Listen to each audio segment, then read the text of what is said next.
बिलासपुर गांव की सुबहें हमेशा किसी पुराने गीत की तरह धीमी धीमी खुलती थीं। उसी गांव में एक व्यक्ति था, बाबा गोपाल। वो साधारण रूप के थे, सफेद धोती कुर्ता, लंबी दाढ़ी, माथे पर तिलक। गांव वालों के लिए वो वरदान थे। हर दशहरे पर पूरा गांव उनकी खिचड़ी के लिए इकट्ठा होता। बाबा जी की जय हो बाबा जी। बाबा जी, आज की खिचड़ी का इंतजार तो पूरे गांव को रहता है। तो बन गई। अपनी इसी प्यार की वजह से लोग उन पर जान छिड़कते थे। लेकिन इसी बीच एक खबर गांव में आग की तरह फैल गई। गांव का एक लड़का रमेश अचानक से गायब हो गया था। उसकी माँ रोते हुए बाबा के पास आई। बाबा जी, मेरा बेटा कहीं मिल नहीं रहा है। शांति रखो बेटा, डर से कुछ नहीं मिलेगा। आखिरी बार कहाँ देखा? खेत में, और फिर उसके बाद देखा ही नहीं। इतना सुनकर बाबा ने आंखें बंद कर लीं, मानो उन्हें पता चल गया था कि अब रमेश कभी नहीं आने वाला। फिर भी उन्होंने गांव वालों से जंगल की तरफ ढूंढने के लिए कहा। जंगल की तरफ ढूंढो, शायद वहीं गया हो। बाबा की बात सुन सब गांव वाले जंगल गए, लेकिन रमेश का कोई पता न चला। कुछ दिन बाद खोज बंद कर दी गई। चौपाल में लोग बातें कर रहे थे। अरे राम जाने रमेश कहाँ चला गया। हाँ भाई, सही कहा। पता नहीं उसे आसमान निगल गया या जमीन खा गई। कुछ महीनों बाद और लोग गायब हुए। डर का माहौल बढ़ा और लोगों ने शाम को घरों से निकलना बंद कर दिया। फिर एक दिन पंचायत बुलाई गई। भाइयों बहनों, समस्या गंभीर है। कई लोग गायब हो चुके हैं। हमें घरों की सुरक्षा साझा करनी होगी और पीड़ित परिवार को सहायता पहुंचानी होगी। हाँ, हम तैयार हैं। हाँ, हम तैयार हैं भैया। हाँ, मुखिया जी तैयार हैं। बाबा रोज मंदिर जाते, बच्चों को आशीर्वाद देते और लोगों के दुख बांटते। ऐसे माहौल में गांव के 4 दोस्त एक दूसरे के साथ खड़े थे। अरे यार, लोगों का इस तरह से गायब होना सही नहीं लग रहा है। इसमें कुछ तो गड़बड़ है। सही कहा यार, पुलिस भी उन लोगों को ढूंढ नहीं पाई है। आखिर गायब कहाँ हो गए वो लोग? तो क्या करें? अब उन्हें क्या जंगल में जाकर ढूंढे क्या? हाँ, हमें वहीं जाकर सच का पता लगाना चाहिए। यार, मैंने तो मजाक में कहा था यार तुम लोग ना सच मान लेते यार मेरी हर बात। और रात को जंगल जाने का प्लान बनाया। गलियां सुनसान होते ही रवि, मोहन, सुरेश और पप्पू चुपचाप जंगल की तरफ बढ़ने लगे। यार, अबे ओए सुनना, वापस चलते हैं यार। ओए रवि, वापस चल यार। मुझे ना बड़ा डर सा लग रहा है यार। देख भाई, कुछ आवाज भी आई। अबे यार, अबे तू डर क्यों रहा है? अबे तूने तो कहा था ना आने के लिए। अब तू डर क्यों रहा है ये बता। और भाई रही आवाजों की बात, तो मुझे लगता है कि जंगल में शेर, भालू, चीता जो है शाम की सैर को निकले होंगे, तभी आ रही थी तेरे को आवाज। हंसी मजाक करते हुए वो चारों जंगल पहुंच गए। चारों तरफ अंधेरा, पत्तों की सरसराहट और ठंडी हवा माहौल को और डरावना बना रही थी। तभी झाड़ी के पीछे हल्की सी आवाज आई। अरे यार, उस झाड़ी के पास कुछ तो है यार। चारों धीरे धीरे आगे बढ़ने लगे। अबे ओए यार, ओए भाई मोहन, देख भाई, मुझे पहले भी आवाज आई थी। तुम मजाक बना रहे थे। मैं सच कह रहा हूँ भाई। चलते हैं यार यहाँ से, कल सुबह आएंगे ना यार। सब धीरे धीरे झाड़ी के पीछे पहुंचे और सामने का नजारा देख सन्न रह गए। उनके सामने चांदनी में एक आधा नर और आधा पशु दानव खड़ा था, जिसके मुंह से खून टपक रहा था। पप्पू चीख पड़ा। अबे यार, ये क्या देख लिया? अबे भागो भाई, अबे भागो। सभी वहां से जान बचाकर भागने लगे। डर क्या होता है, आज उन्हें सही मायनों में पता चला था। अगली सुबह उन चारों ने गांव के चौपाल में सबको ये बात बताई। क्या हुआ? तुम सबने इतने आनंद फानन में पंचायत क्यों बुलाई भैया? बताते हैं सरपंच जी, पहले बाबा को तो यहाँ आने दीजिए। कि तभी वहाँ पर बाबा आते हैं और लोग उनकी जय जयकार करने लगते हैं। बाबा की जय हो, बाबा की जय हो। जय हो बाबा जी की जय हो। प्रणाम बाबा जी, प्रणाम। हाँ, बताओ बेटा, हाँ, मुझे क्यों बुलाया है? बाबा जी, हम आप सभी को ये बताना चाहते हैं कि गांव के जंगल में एक दानव रहता है जिसका आधा शरीर मनुष्य का है और आधा पशु का। मोहन की बातें सुनकर सब हैरान और परेशान हो गए। हाँ? और ये बात तुम्हें कैसे पता लगी बरखुरदार? क्योंकि कल रात हम उस जंगल में गायब हुए लोगों का राज जानने गए थे। हाँ, और तभी हमने देखा कि एक दानव जंगल में घूम रहा है। हाँ? मतलब गांव के लोग उस दानव की वजह से गायब हो रहे हैं क्या? बाबा जी, अब आप ही हमारा सहारा हो, बताओ कुछ उपाय। लेकिन सोचने वाली बात यह है ना कि इतने सालों से वो हमें दिखा क्यों नहीं, फिर कल ही क्यों दिखाई दिया वो? हाँ, क्योंकि वो वापस आ गया है। क्या मतलब वापस आ गया है? बहुत साल पहले गांव में ऐसी ही घटनाएं हुआ करती थी। दानव लोगों को ले जाता था, परंतु फिर उसे मंत्र जाप से बांध दिया गया था। पर अब लगता है कि वो मुक्त हो गया है। बाबा की बातें सुन सब डर गए। पप्पू कांपते कांपते बेहोश हो गया।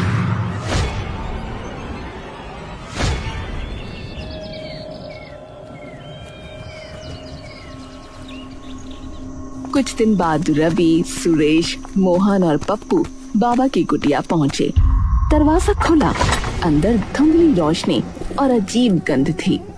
अरे बाबा जी तो यहाँ नहीं है, दरवाजा खुला कैसे रह गया फिर? अरे यार, ये बदबू कैसी है यार? जैसे कुछ सड़ रहा हो यहाँ पर। बहुत गंदी बदबू आ रही है यार। अबे यार, अबे देखो, ये दीवारों पे गीले गीले धब्बे। अबे यार, ये ऐसा लग रहा है ना जैसे किसी ने ताजा खून पोंछा हो। अभी देख देख। हाँ यार, सही कहा। ओए, और ये जमीन पे क्या यार? किसी चीज की जली हुई राख लग रही है। तो क्या है ये? तभी बाहर से खड़खड़ाते कदमों की आवाज आई। चारों एकदम चुप हो गए। बाबा कुटिया में प्रवेश करते हैं और चारों को कुटिया में देख चौंक जाते हैं।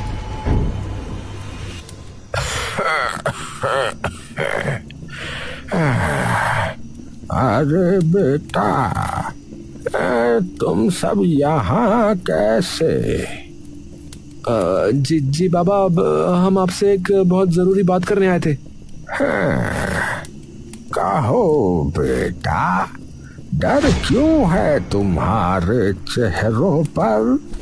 मेरी कुटिया में तो सब सुरक्षित है। बाबा, क्या उस दानव को भगाने का कोई उपाय है? वही जानने आए थे।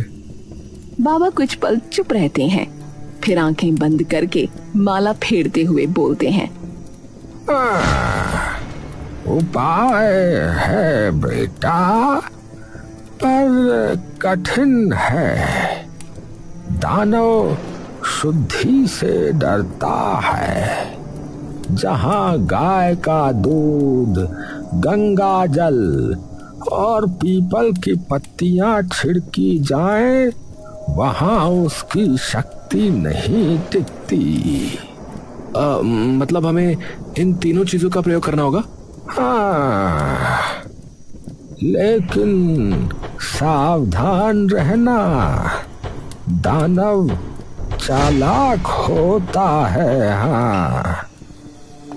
रात को चारों दोस्त बाबा के बताए हुए मिश्रण को लेकर जंगल जाते हैं। ठंडी हवा चल रही थी और अंधेरा भी गहरा गया था। तभी झाड़ियां हिलने की आवाज सुनाई दी। ओ यार ध्यान से। ये जगह मुझे बहुत खतरनाक लग रही है यार।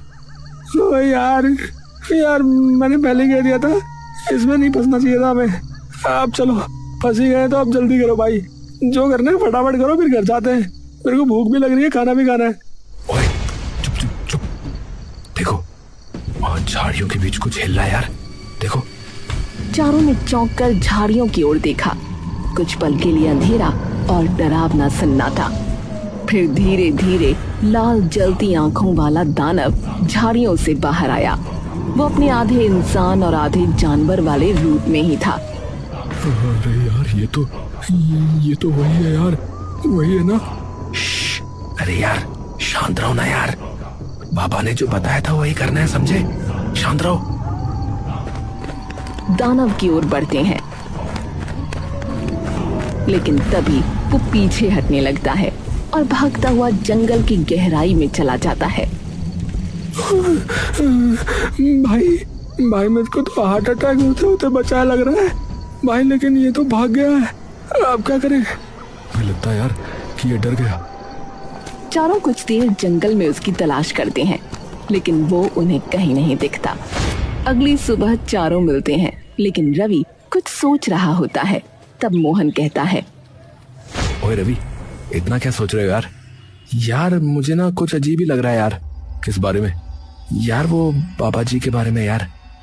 देखो हम बाबा जी के कहने पर ही तो जंगल गए थे ना, वहां पर हमें दानव मिला और फिर हमें देखकर भाग गया।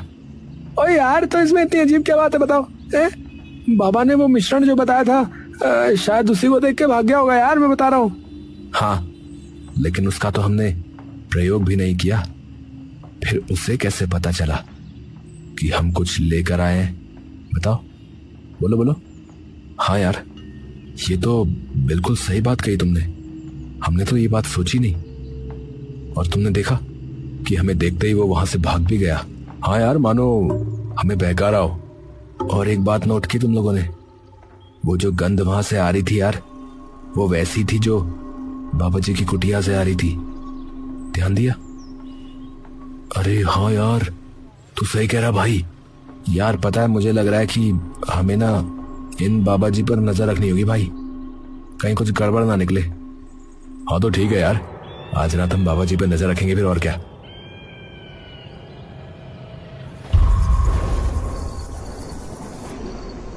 चारों दोस्तों की इस ओर सहमति बनी और रात में वो बाबा की कुटिया के पास गए। उन्होंने देखा कि बाबा कहीं जा रहा है। वो चारों उसके पीछे पीछे जाने लगे। ओए यार ये बाबा जी इतनी रात को जंगल में क्यों जा रहे हैं यार? अबे पता नहीं यार, अब तो पीछा करके देखना पड़ेगा और तभी पता चलेगा कि क्यों जा रहे। चारों बाबा का पीछा करने लगे। एक जगह पर बाबा रुका और बैठकर एक हांडी में खिचड़ी बनाने लगा। वो मंत्र भी पढ़ रहा था और सबसे हैरानी की बात कि उसके पास वही लड़का बैठा था जिसे गांव कई दिन से खोया हुआ मान रहा था। शरीर बदल चुका था, झुर्रियां, कमजोर आंखें। ये देखकर चारों का हृदय कांप उठा। ओ यार भाई ये तो रमेश है यार, ये अभी तक जीवित है क्या? ओ भाई यार मतलब गांव के आदमी गायब नहीं हो रहे थे भाई, बाबा उनको गायब कर रहा था। ये बाबा तो नकली बाबा है भाई। तभी बाबा ने खिचड़ी उस लड़के को खिलाई और वो लड़का तड़पा। उसकी उम्र तेजी से बढ़ी और बूढ़ा होकर उसकी जान निकल गई।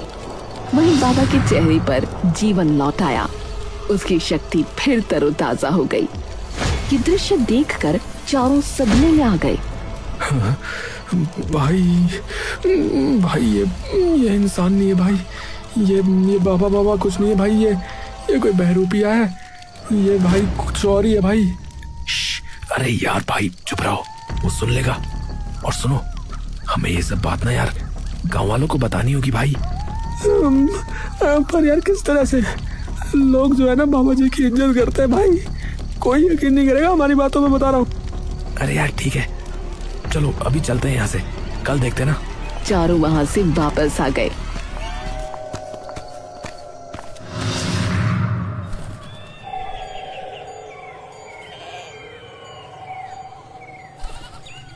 और फिर अगली सुबह बाबा लोगों को खिचड़ी बांट रहा था। तभी रवि अपने दोस्तों से बोला, जरा देखो तो इस नकली बाबा को, रात में लोगों को मारता है और दिन में इनका भगवान बन जाता है। इसे इसके कर्मों की सजा मिलनी चाहिए। भाई लेकिन कैसे? पता नहीं यार, लेकिन इस खिचड़ी का राज भी जानना होगा हमें। मुझे तो इस खिचड़ी में भी कुछ गड़बड़ जाला लग रहा है। अगली रात चारों फिर जंगल गए, लेकिन इस बार बाबा ने उन्हें देख लिया। उत्तरी यार, बाबा ने देख लिया हमें। चलो भागो भाई भागो, और भागो भाई, भाग भाई भाग।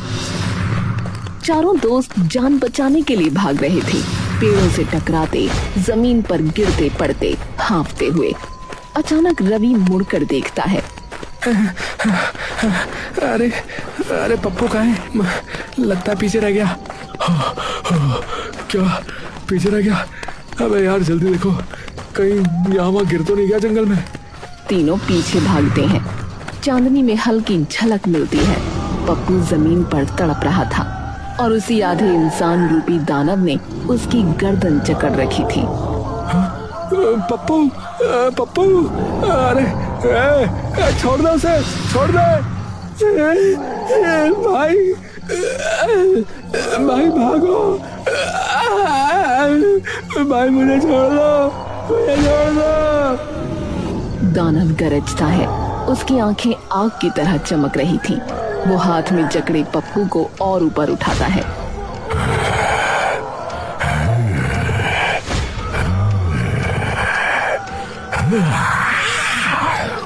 नहीं नहीं नहीं यार, यार हमें कुछ करना होगा यार, हमें कुछ करना होगा। अबे भाई क्या करेंगे, क्या करेंगे बता?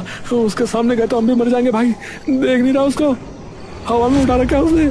अरे यार लेकिन पप्पू, पप्पू का क्या होगा यार?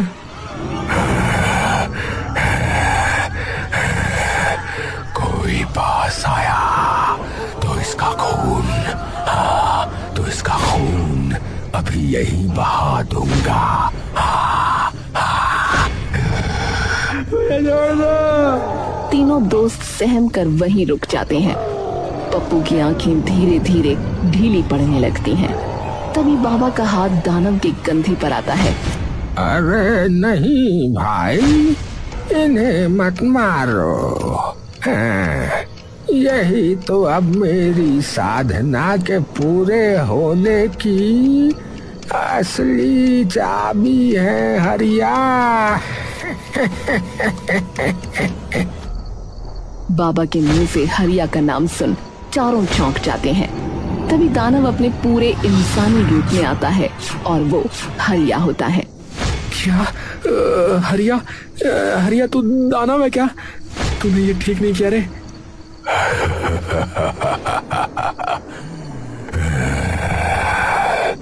क्या ही कर लोगे अब, क्या कर लोगे? दानव हो या मनुष्य, तूने गांव से जो गद्दारी की है उसका हिसाब तुझे चुकाना होगा। फिलहाल तो अपने दोस्त की जान का हिसाब चुकाओ, वरना उसकी सांसें कम होने में ज्यादा टाइम नहीं लगेगा। हाँ। क्या क्या करना होगा हमें, क्या करना होगा बोलो?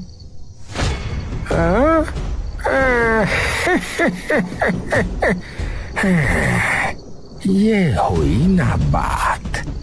तुम तीनों को दशहरे की रात किसी भी गांव वाले को यहाँ लाना होगा। ध्यान रहे, थोड़ी भी चतुराई की तो तुम्हारा दोस्त मारा जाएगा। बाबा की बातें सुनकर तीनों के पसीने छूट गए, लेकिन अपने दोस्त की जान बचाने के लिए वो लोग शर्त को मान लेते हैं।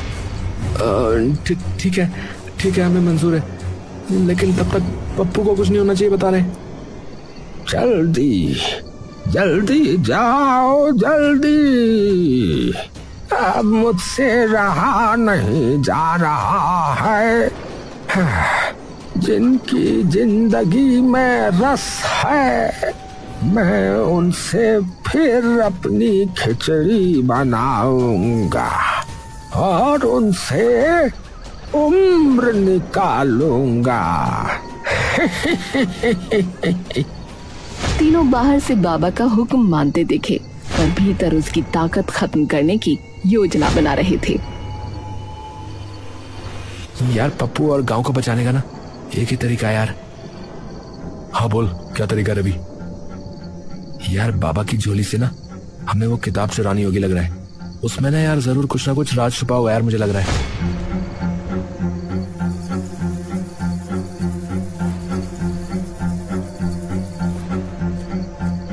रात में बाबा के चले जाने पर वो झोले के पास पहुंचे।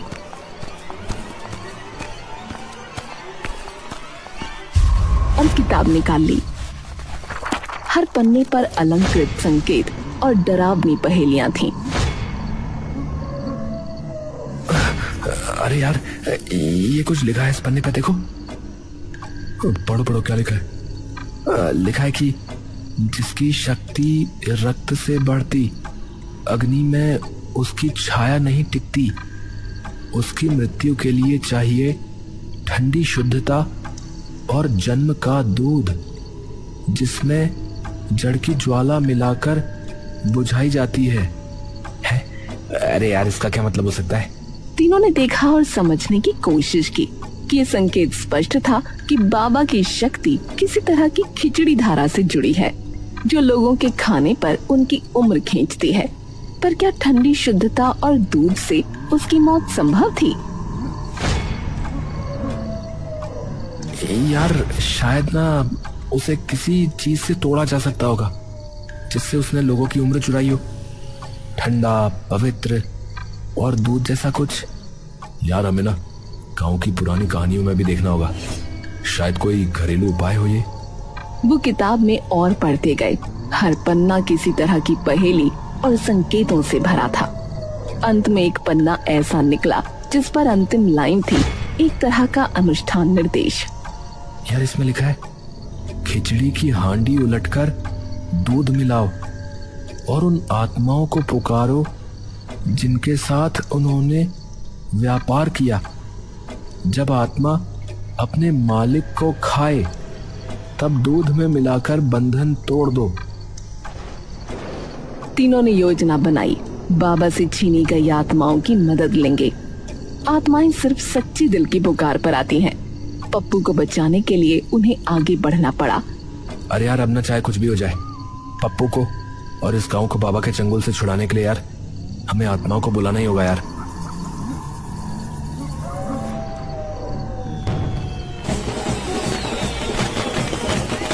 दशहरे वाले दिन ढोल नगाड़े बज रहे थे। लोग उत्साह में डूबे थे।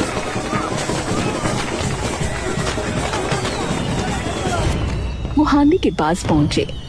दोस्तों अब समय आ गया है, हांडी उलट दो। मोहन हांडी पलट देता है। सुरेश तुरंत पवित्र दूध का मिश्रण उसमें उड़ेल देता है। यार कर तो देंगे, पर अगर गलती हो गई तो भाई पप्पू गया फिर। अरे यार मंत्र पढ़ो ना यार, वरना देर हो जाएगी यार। तीनों कांपते हुए किताब के मंत्र पढ़ते हैं। हे भगवान, पप्पू को बचा लेना। हांडी से एक लंबी कराह उठती है। अचानक हवा में सैकड़ों परछाइयां उभरती हैं। अरे ये तो यार गांव वाले हैं यार। अबे देख भाई, ये सब गांव वाले हैं यार, जिनकी उम्र बाबा ने छीनी थी। ये तो वो सभी लोग हैं, ये सब लौटा है भाई। तभी बाबा वहां आ जाता है।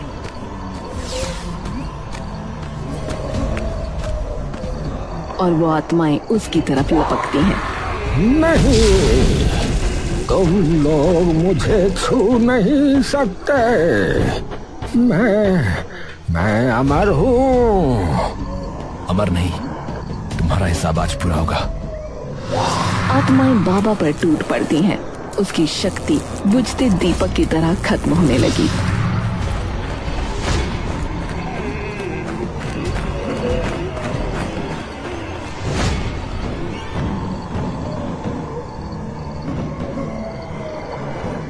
तभी बाबा अचानक पप्पू को खींच लेता है। उसकी आंखें लाल चमकती हैं। मेरी खिचड़ी गिराई, याद रखो अमरता के लिए बलिदान चाहिए। ये लड़का अब मेरा है। भाई भाई बचाओ भाई। तभी हरिया अपने आधे दानव रूप में बाबा को बचाने जाता है।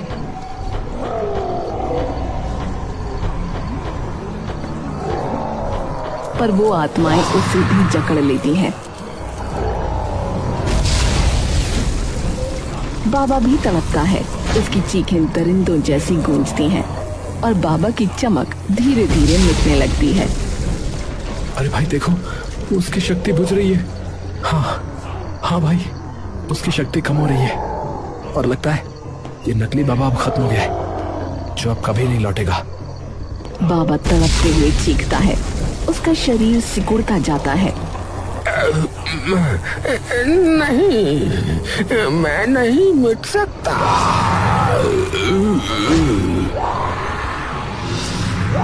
आखिरकार वो राख बनकर उड़ जाता है। भाई खत्म, भाई सचमुच खत्म हो गया भाई। पप्पू जमीन पर गिरा पड़ा हिलता है, फिर धीरे से आंखें खोलता है। भाई भाई मैं बच गया भाई, भाई मैं बच गया भाई। हाँ भाई, तू बच गया भाई, तू बच गया। अब तू आजाद है भाई। हाँ, और आखिरकार गांव भी आजाद हो गया यार। पूरा गांव वहां इकट्ठा हो चुका था और हरिया भी अपने पूरे इंसानी रूप में आ चुका था। रवि ने उससे पूछा, हरिया भैया, तुम दानव कैसे बन गए थे भाई? अरे भैया, वो नकली बाबा जो है वो बाकी सबकी तो उम्र छीनता था भैया, पर उसने मुझे अपना जो है ना गुलाम बना रखा था। ये सब उसी ने किया था। पर अब भैया तुम लोगों की वजह से मैं भी आज आजाद हो गया हूँ भैया। मुक्ति मिल गई मुझे उस राक्षस के शरीर से। अरे भैया, इसीलिए तो हमारे यहाँ एक कहावत है कि अंत भला तो सब भला। चलो तुम चारों बच गए, ये बहुत अच्छी बात है, और हरिया भी ठीक हो गया, ये उससे भी अच्छी बात है। चलो भैया, सब मंगल ही मंगल हो गया अब तो। हाँ, इतनी बड़ी गुत्थी सुलझा दी। हम तो तुम्हें नकारा समझते थे। चारों दोस्त हंसने लगते हैं और अपने अपने घर को लौट जाते हैं।